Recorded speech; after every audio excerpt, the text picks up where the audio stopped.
Well, it's obviously too early to get a casualty count. There's been a video put on the internet showing path of this, what appears to have been, certainly according to activists, an airstrike on a big queue of people waiting at a bakery because flour supplies have been running very short. So people were queuing up to get bread in very large numbers. Now, this video shows really horrendous, hideous scenes of bodies scattered all over the place, indeed even piles of bodies.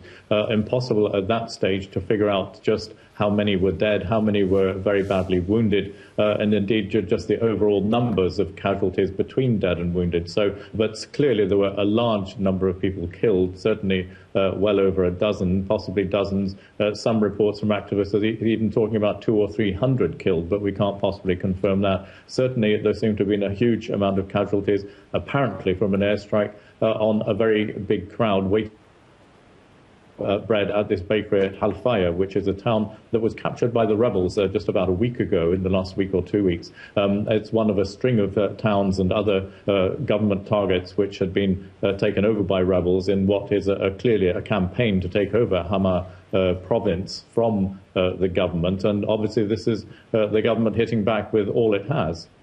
And Lakhdar Brahimi, the peace envoy, is just about to go into discussions over the next 24 hours or so with Bashar al-Assad. I mean, the context, the fresh context for those discussions, hardly positive.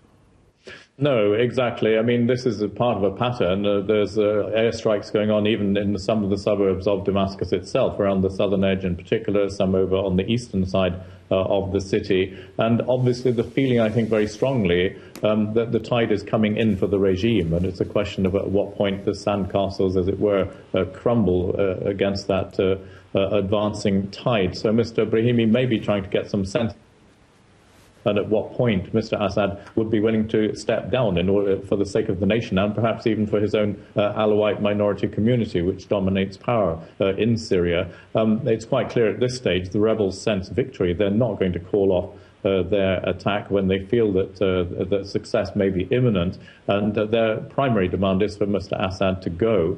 After that, if provided he and some of his top people go, it could well be that there's a chance of negotiating some kind of peaceful transfer of power, some transition of power. That certainly is what I think the international community is hoping.